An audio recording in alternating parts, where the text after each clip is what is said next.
Recently আপনারা social মিডিয়াতে আপনারা একটা নিউজ দেখছেন যে বাংলাদেশের একজন ভ্রষ্ট চরিত্রহীন লম্পট একটা জুকার, যার নিজের চরিত্রেরই কোনো খবর নাই, অসংখ্য মানুষের চরিত্র সে হরণ করে নিয়ে যাচ্ছে।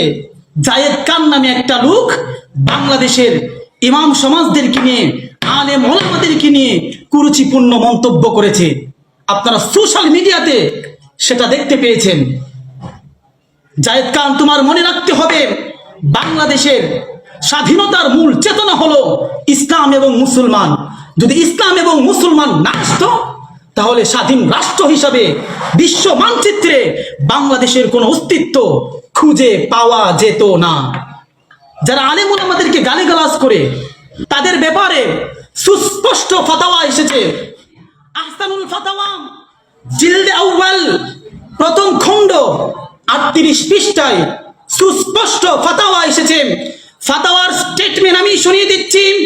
इल्मे दिन की इहानत और उलमाए हक को इसलिए गाली देना वो हामिलीन इल्मे दिन है, कुफर है, लिहाजा ऐसे शख्स को दोबारा मुसलमान करके तजदीद निकाह करना जरूरी है और उसे जलवातन करना चाहिए, और अगर दोबारा मुसलमान ना हो तो शरअन उसे कत्ल करने हुक्म है। যদি কোনো ব্যক্তি আলেম ওলামা আহলে হক ওলামায়ে কেরামদেরকে নিয়ে মন্তব্য করে, গালিগালাজ করে, সুস্পষ্ট ফাতাওয়া হলো তার এই কাজটা কুফরি।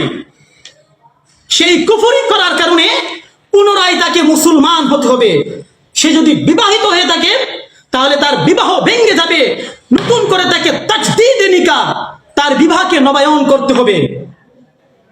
আর যদি ইসলামী শরিয়া স্টেট থাকে তাহলে তাকে দেশ ত্যাগ করতে বাধ্য করা হবে। যদি পুনরায় সে দ্বিতীয়বার মুসলমান হতে না চায়, তাহলে ইসলামী স্টেট তাকে আদেশ করবেন তার দেহ থেকে তার কল্লাটা উড়িয়ে দেওয়া। তাই আজকে তার দেশের নীতি নির্ধারক তাদেরকে বলবো, এই উন্মাদ পাগল জোকার নামক জায়েদ খানকে অচিরেই আইনের আওতায় আনতে হবে এবং তাকে কোনো পাগলা গারদে নিয়ে ভর্তি করতে হবে। নতুবা বাংলাদেশের জনগণ এই নষ্ট, ভ্রষ্ট, চরিত্রহীন, লম্পট, নাপাক, নাজাত